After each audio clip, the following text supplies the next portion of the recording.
On the morning of May 15th, 1985, a crowd formed on Capitol Hill in Washington, D.C. 3,000 demonstrators greeted each other like old friends, smiling, waving, and hugging.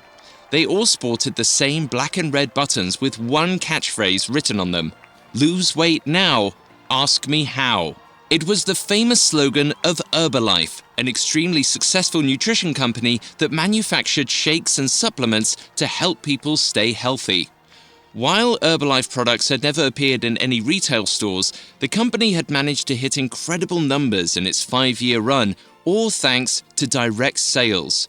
Herbalife's business model required sellers to run their own business, work from home, and sell the company's weight loss products to their communities. It was a formula that the demonstrators believed in. They were seasoned distributors who had traveled from all across the country to support the company as it underwent an investigation by the United States Senate. The government had some major issues with the way the company did business and the efficacy of its products. But those conflicts were minor inconveniences as far as 29-year-old Mark Hughes was concerned. The millionaire founder of Herbalife, Mark had no qualms about the trajectory of his company. As he stepped onto Capitol Hill that morning, he greeted the throngs of his employees-turned-disciples with a hearty grin that said, "We're not going anywhere." And his followers trusted his confidence, hoping the company that had scammed them would triumph.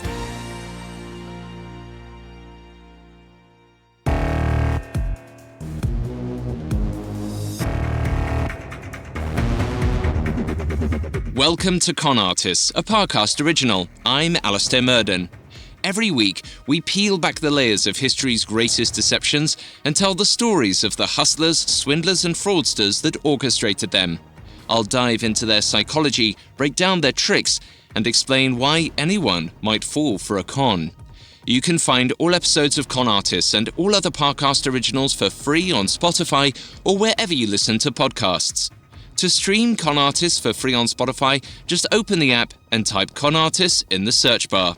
This week, we're discussing the rise of Herbalife, a multi-level marketing company that manipulated its consumers by promising unattainable levels of wealth to those selling its dangerous weight loss products. Next week, we'll examine Herbalife's persistence in the face of investigations by the FTC, the SEC, and the FBI. We'll also track the scheme of a powerful investor who made it his mission to take the company down. We have all that and more coming up. Stay with us. In 1980, 24-year-old Mark Hughes founded Herbalife, selling weight loss shakes and supplements out of the trunk of his car in California. And despite his small beginnings, Mark had big ambitions. He modeled his business after multi-level marketing strategy companies like Tupperware and Mary Kay Cosmetics, and planned to profit on direct sales and distributorship. In other words, rather than introducing his products to a retail market, Mark would wrangle in sellers who would have to meet specific quotas. Those people would also be incentivized to recruit a community of sellers below them, hence the term multi-level marketing. With this plan, Mark knew it would take some time to build his empire. But within 20 years, Herbalife had gone global and made $1 billion annually. Such success makes Herbalife's journey seem like a true tale of the American dream. Proof that with vision and daring, anyone can become a millionaire. A closer look at the company, however, reveals a business that relied on unethical practices to benefit only a top portion of the company's employees. Mark Hughes wasn't out to improve people's health or help them find success as entrepreneurs. Rather, he used such ploys to hide his only real goal: to make as much money as he could. So what felt like a dream come true for Mark was a nightmare for every single person below him. But this truth would take decades to emerge. In April of 1975, 19-year-old Mark Hughes mourned the death of his mother, Joanne, who passed away from an overdose. Mark himself was a high school dropout, and his mother's passing left him limited options for making money. He began working for a multi-level marketing company, or MLM, as it required no education to get started. The MLM was called Slender Now, and Mark spent several years selling their diet shakes, learning how to convince consumers they needed products to better their lives. Eventually, Mark became one of Slender Now's top salesmen. But, unfortunately, as a result of poor management and dangerous shake ingredients, Slender Now's parent company went under in 1979. Mark refused to let this set him back. Instead of wallowing in the loss of his job, he took his newfound knowledge and hard-earned experience and set out to start his own company. In February 1980, 24-year-old Mark founded Herbalife Inc. And just like the company Mark had worked for, Herbalife's range of dieting products were aimed at improving people's nutritional habits and helping them lose weight the healthy way. Mark had no trouble spinning his experience selling nutritional products as an indicator of his expertise in the world of health. But he roped new customers in using an appeal to their emotions with an origin story he fabricated all on his own. While Mark's mother had overdosed on painkillers, Mark told consumers diet pills had ended her life. With tears in his eyes, Mark would promise people that he wasn't peddling any sort of quick fix. His only goal with Herbalife was to help people lose weight in a healthy, nutritional way. And generally, Mark found success with this method. His customers were moved by the injustice and wanted to help him create a safer world for dieters. They eagerly joined Mark as he sprang into action with Herbalife. Mark also preyed on people's desire to change their lives and revitalize their careers. He often offered customers an opportunity to become salespeople themselves, something that flattered consumers by inflating their egos. After all, they reasoned, if Mark could believe in them, they could too. He incentivized their participation as distributors with 25% discounts off their purchases and eligibility for huge commissions with new recruits. These tactics convinced his sellers that they had what it took to stand as an equal salesman with Mark. Top performance would grant them an opportunity to join the president's team, where perks like royalty percentages, watches, and jewelry awaited. Such bait was commonly used in MLM companies.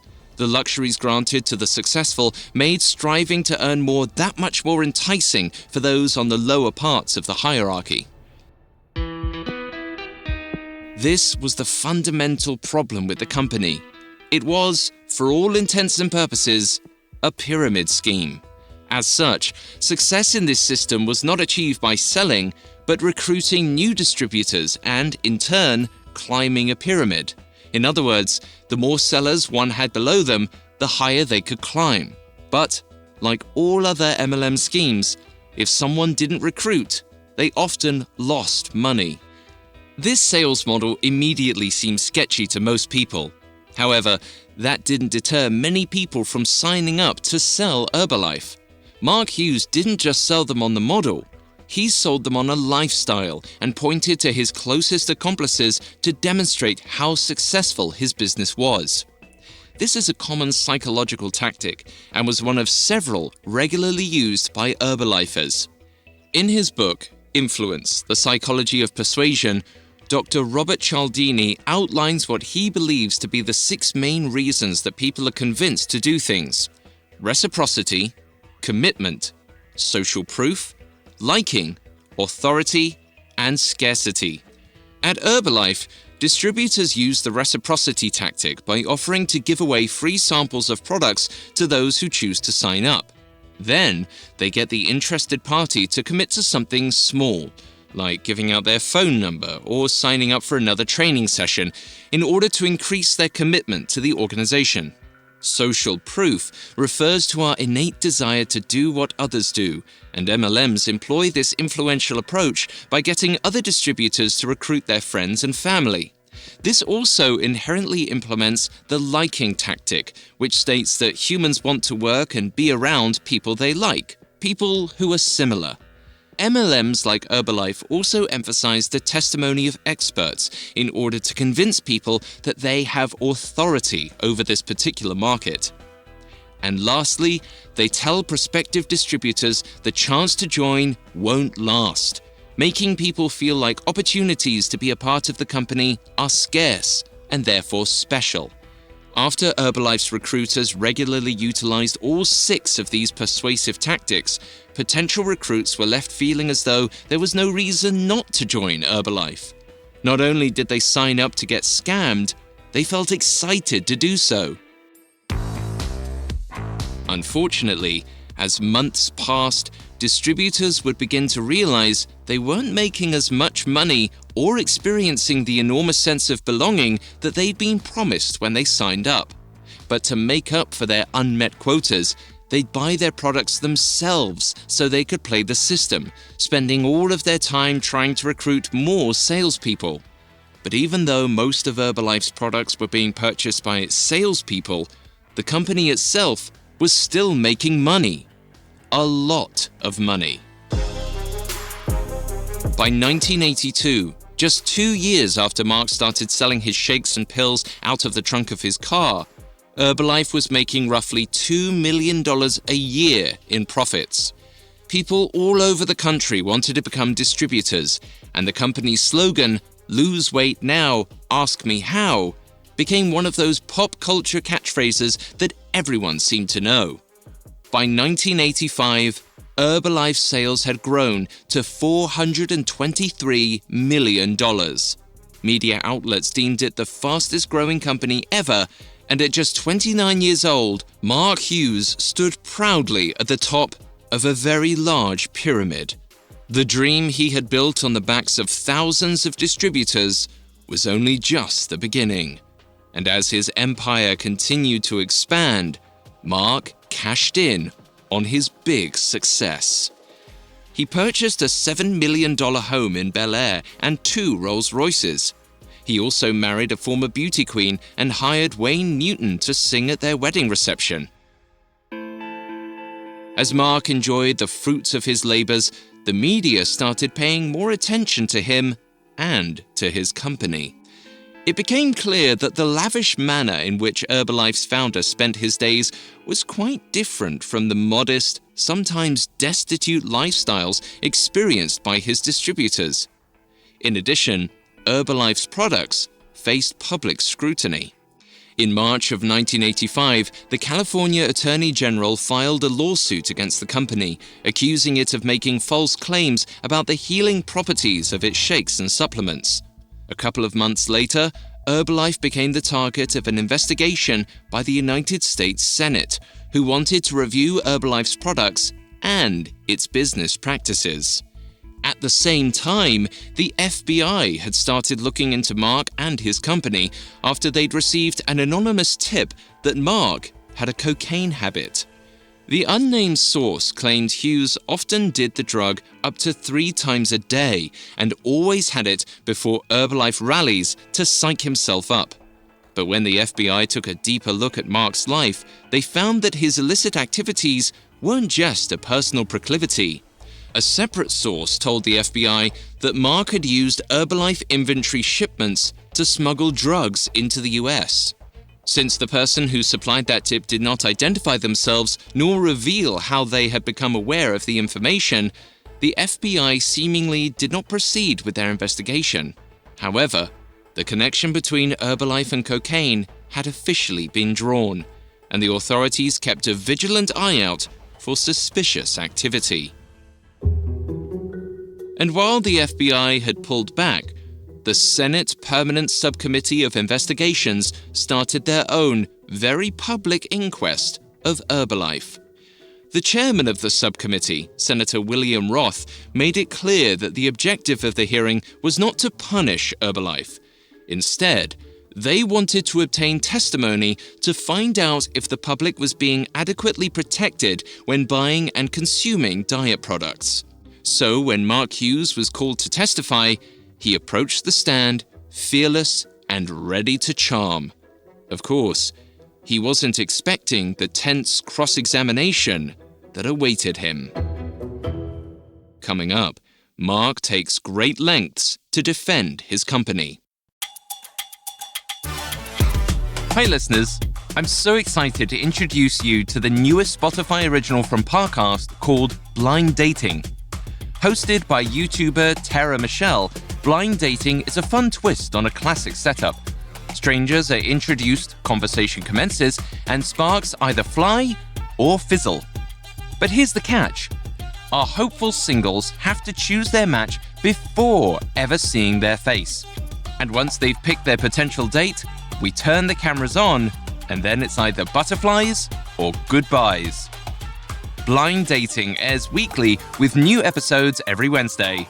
You can find and follow Blind Dating free on Spotify or wherever you get your podcasts. Now, back to the story. In 1980, 24-year-old Mark Hughes started Herbalife, a multi-level marketing company focused on nutrition and weight loss. Within 5 years, Herbalife had achieved astronomical success, as had its young founder. However, success brought scrutiny, and in 1985, Herbalife became the target of a California lawsuit, a secret FBI probe, and an investigation by the United States Senate. When Herbalife's Senate hearings began in May of 1985, the Senate Permanent Subcommittee of Investigations made it clear that Herbalife wasn't in trouble. 29-year-old Mark Hughes walked across the Senate floor, eager to offer his enthusiasm about Herbalife. But the man about to question Mark didn't have the same sentiments towards the fast-rising MLM. In fact, Senator Warren Rudman had major issues with Herbalife's business structure, and he spared no mercy as he began his line of questioning. Senator Rudman pressed Mark on the veracity of Herbalife's infomercials, in which people claimed that the products cured their cancer and diabetes. In one ad, a man even claimed that Herbalife had helped him walk on his own after spending years on crutches. Senator Rudman also questioned the legitimacy of Richard Marconi, Herbalife's product manufacturer, who had lied about having a PhD in nutrition. In Rudman's mind, these were all red flags that the company had no science to back its claims.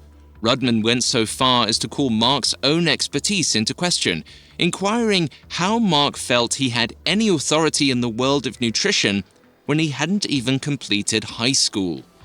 Mark's jovial demeanor slipped from his face as the attack continued, and he was compared to a snake oil salesman. The senator then invoked the criticism of countless physicians and nutritionists who had attacked Herbalife for its dangerous claims. At this point, Mark turned angry, retorting, "If they're so expert in weight loss, why did they look so fat?" Mark had buckled under the pressure of Senator Rudman's line of questioning, and because of this, Herbalife's historically genial CEO came across as both a jerk and a fraud. "Clean up your act," Senator Rudman advised him. Stripped of the fanfare he'd sauntered in with, Mark Hughes simply nodded and promised he'd make things right. But Mark's apparent sense of guilt was more performative than anything else. In actuality, Herbalife paid $850,000 to settle their California lawsuit out of court, quietly discontinued 2 of its more controversial products, and refused to publicly admit to any wrongdoing whatsoever. The negative publicity from the Senate investigation could have resulted in the decimation of the company altogether.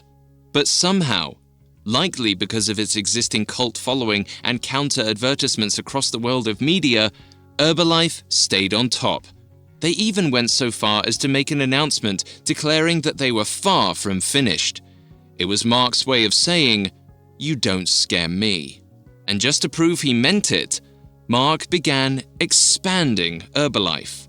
In 1986, just 1 week after settling the lawsuit with the California Attorney General, Herbalife announced that they were rebranding as Herbalife International. They brought their operations overseas and became a publicly traded company. This allowed them to raise a huge amount of money for future operations while sharing the risk of ownership across a large group of shareholders. It seemed that the drama Herbalife had racked up in 1985 with the FBI and the Senate had faded, giving way to the smoothest decade in Herbalife's history. They'd proven that not even a nationally publicized lawsuit could take them down. International consumers hadn't heard of Herbalife's controversy in America, so when Herbalife pitched products and distributorships, folks abroad had no forethought that it might be a scam. By 1996, Herbalife had extended its reach to 32 different countries, and half of its sales were international. In addition to selling various nutritional products, they'd also begun selling beauty and personal care products as well.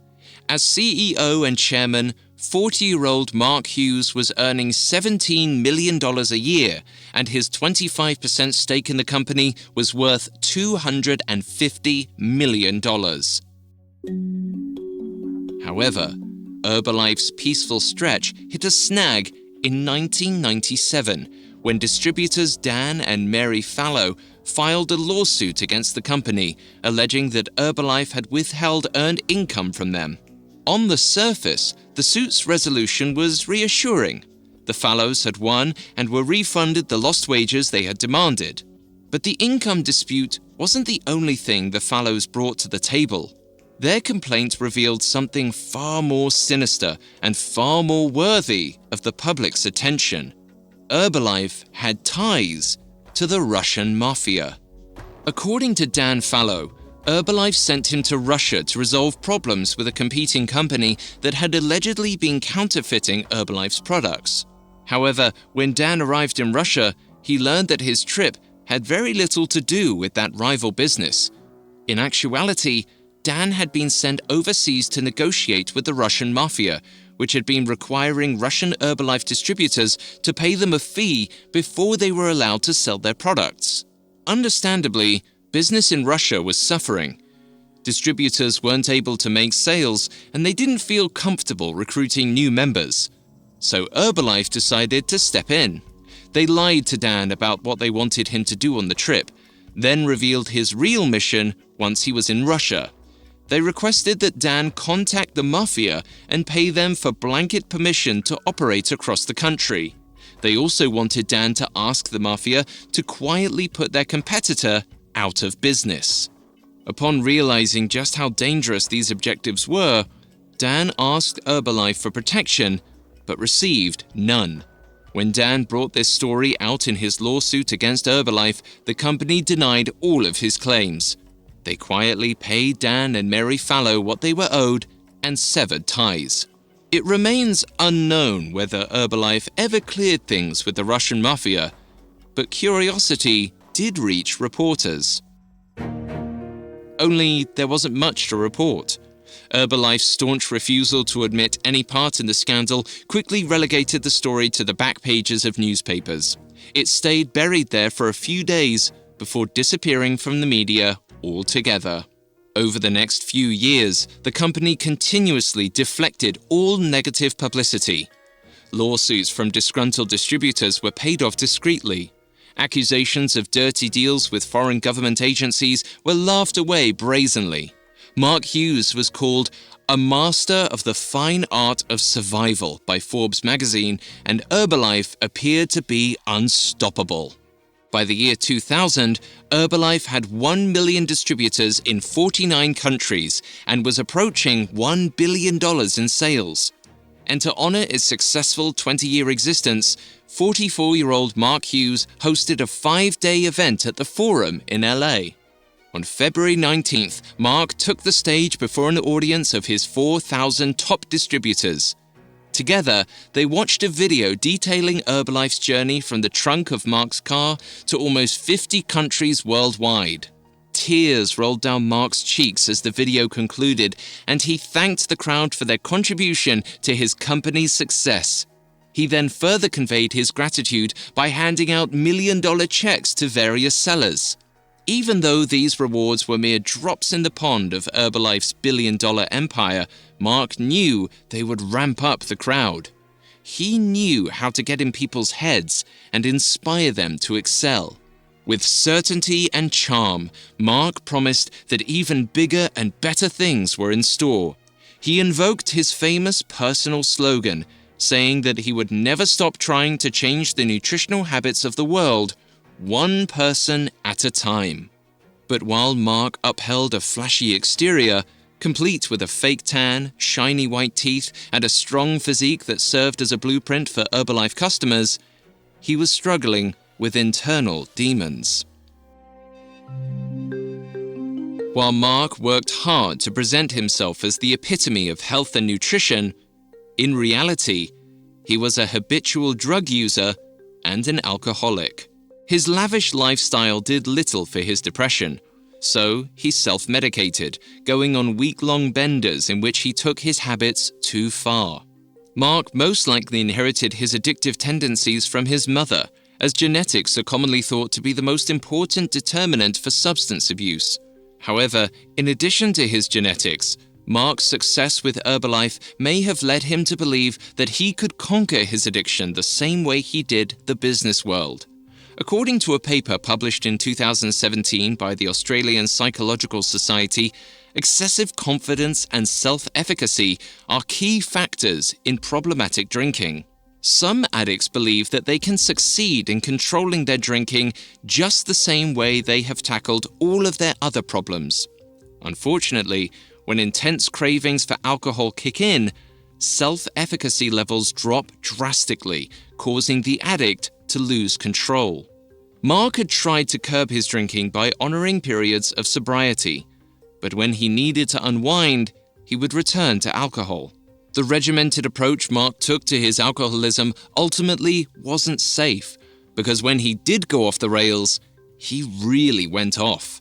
He went from disciplined CEO of a successful company to a reckless addict, stopping at nothing to feel good. Eventually, this behavior caught up to Mark. A few months after that festive night at the Forum, Mark attended a birthday party for his grandmother where he let loose and consumed more than 2.5 times the legal alcohol limit. When he got home from the event, he took his regular antidepressant and sleeping pill as per his usual routine and went to bed. Late the next morning, his wife, Darcy, went into their bedroom, wondering why her husband hadn't woken up yet. When she tried to move Mark, she was alarmed to find that he wasn't breathing. The toxic amount of alcohol in Mark's blood mixed with the medicine unfortunately proved to be lethal. At only 44 years old, the international face of healthcare supplements was dead. Herbalife was determined not to let rumors of Mark's alcoholism destroy the late founder's reputation. As far as the leading executives were concerned, Herbalife's distributors couldn't know their leader had been struggling, lest it influence people's faith in the products. Luckily, Mark's cult-like status among Herbalife workers served him even after he passed away. The majority of distributors refused to believe Mark had ever had any sort of drug problem and purported that the overdose had been a one-time freak accident. So, Mark's reputation within the Herbalife community remained untarnished. Regardless, the company's sales suffered without their fearless leader. Stock prices dropped dramatically over the next 2 years, and in 2002, Herbalife went private again.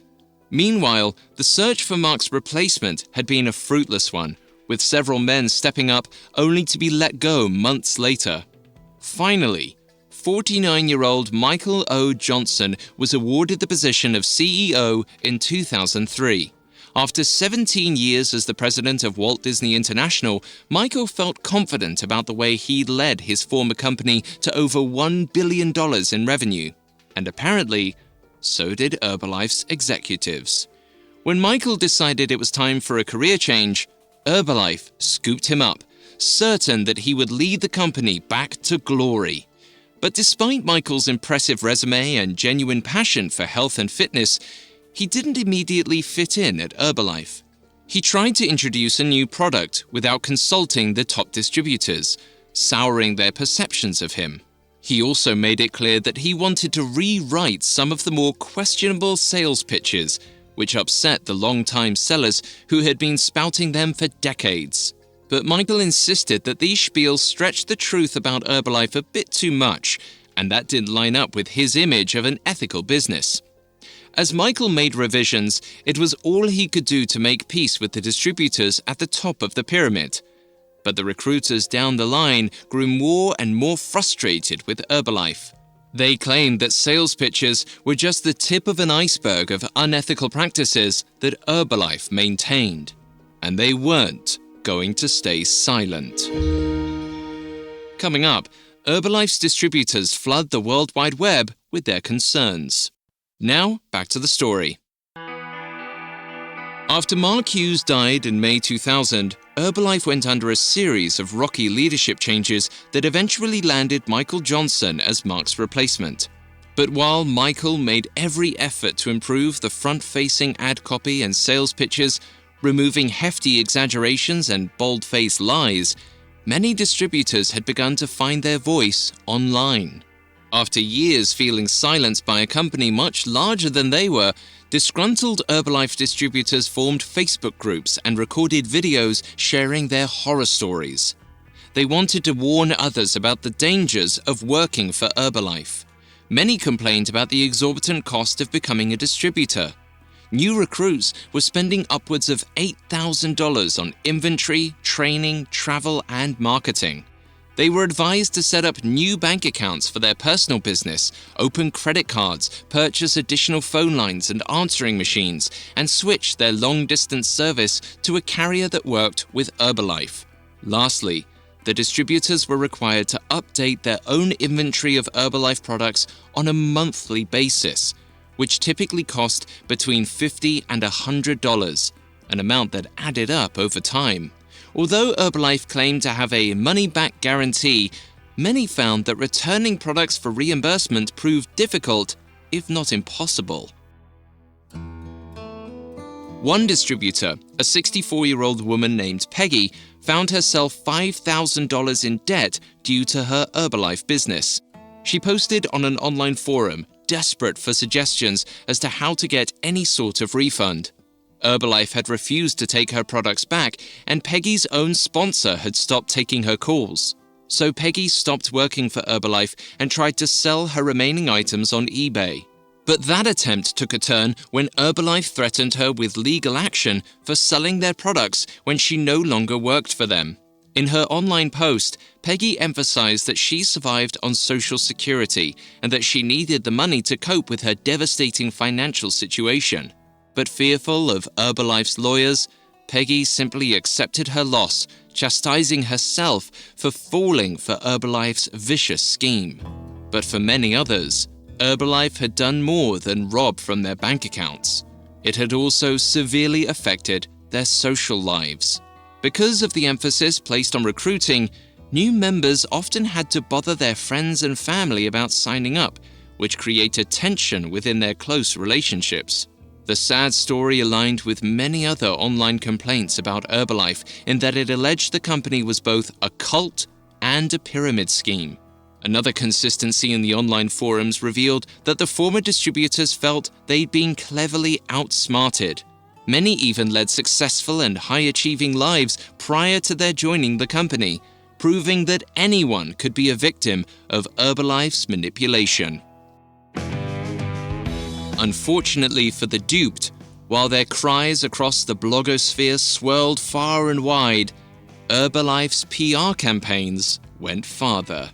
Thousands of people were still signing up to own their own Herbalife business on the daily. And if a new recruit happened to express concern about a post or two, empty promises of major success quickly quelled their fears.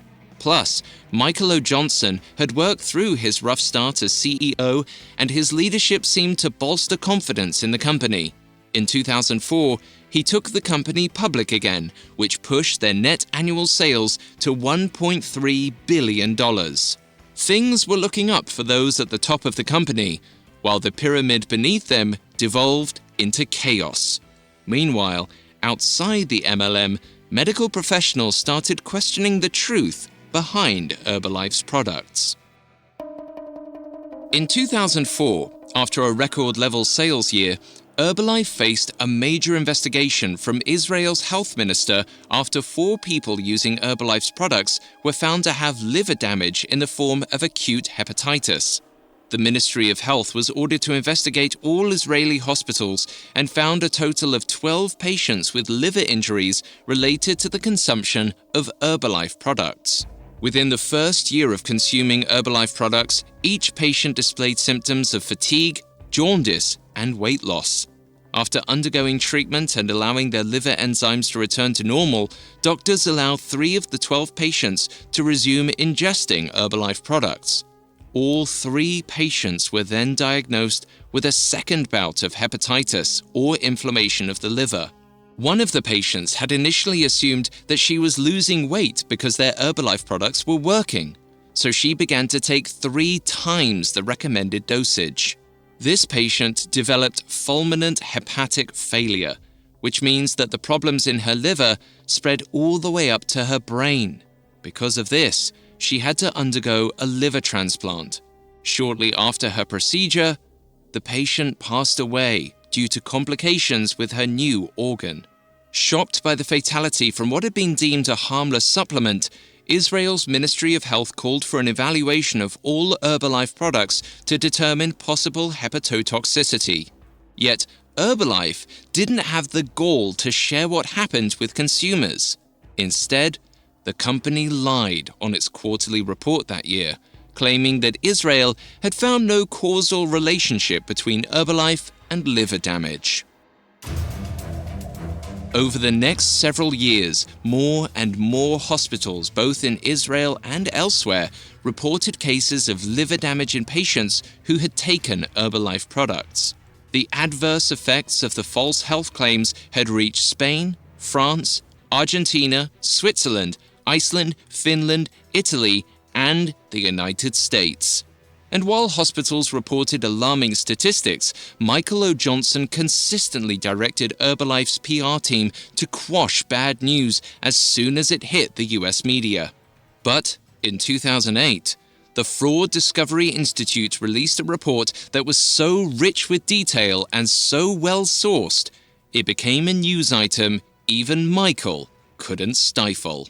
It cited the results of lab analysis via an FDA-registered laboratory, Herbalife's misleading product literature, and several studies published in medical journals, all revealed one conclusion: Herbalife products contain dangerous amounts of lead.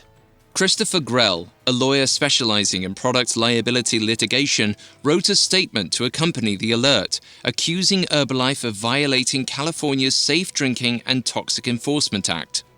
He demanded that Herbalife comply with the law and begin displaying warning labels on their products.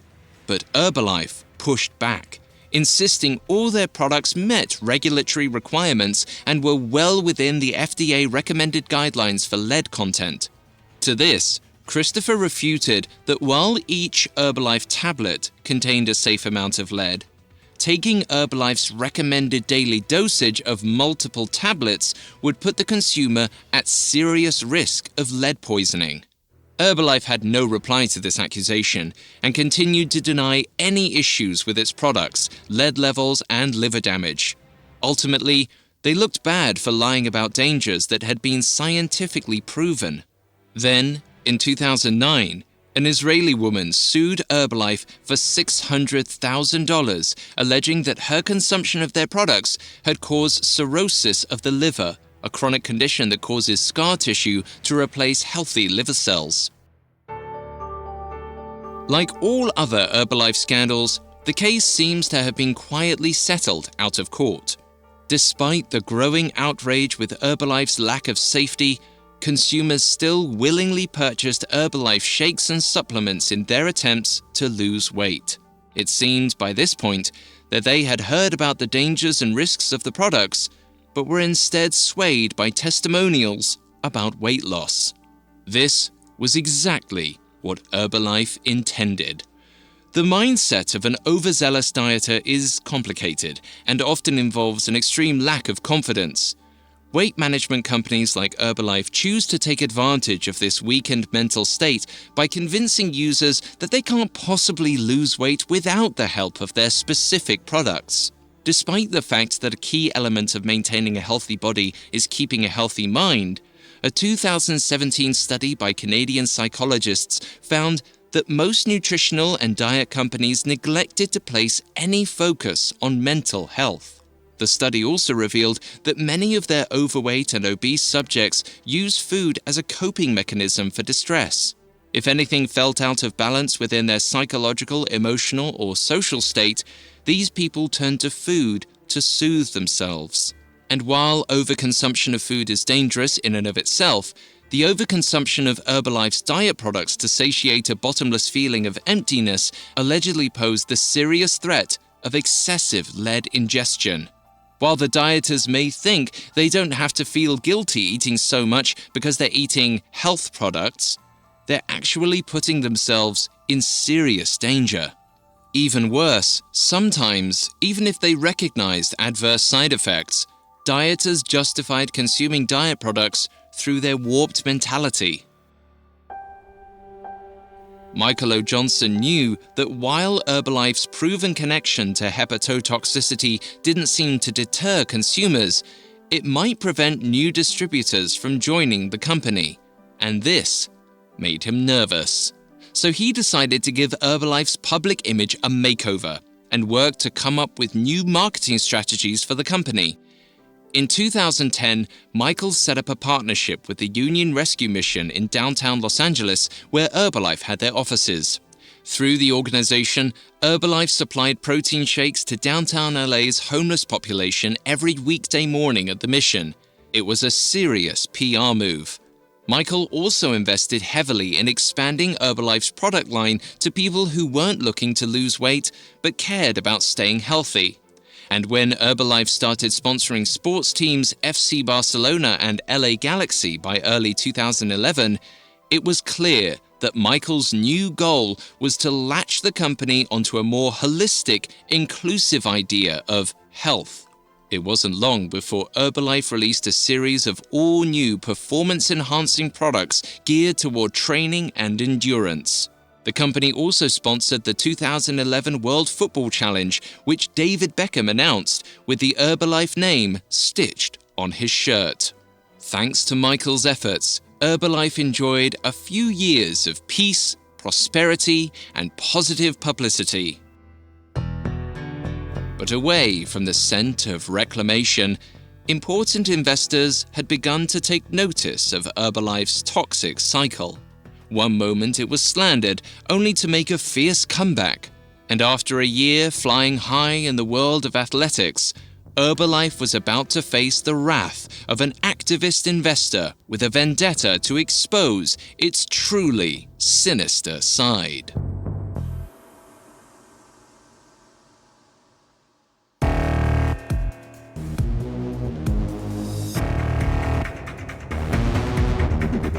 Thanks for listening to Con Artists. We'll be back next week with part 2 of Herbalife's story, where we'll discuss Bill Ackman's attempt to take down the MLM, starting one of the most famous stock wars in US history. For more information on Herbalife, amongst the many sources we used, we found Reality Check, Herbalife Nutrition Limited by Christine Richard and Aaron Greenspan, extremely helpful to our research. You can find all episodes of Con Artists and all other podcast originals for free on Spotify. Not only does Spotify already have all of your favorite music, but now Spotify is making it easy for you to enjoy all of your favorite podcast originals, like Con Artists, for free from your phone, desktop, or smart speaker. To stream Con Artists on Spotify, just open the app and type Con Artists in the search bar. I'll see you next time. Con Artists was created by Max Cutler and is a Parcast Studios original. It is executive produced by Max Cutler, sound designed by Dick Schroeder, with production assistance by Ron Shapiro, Carly Madden, and Isabella Way. This episode of Con Artists was written by Ellie Reed, with writing assistance by Abigail Cannon. I'm Alastair Murden.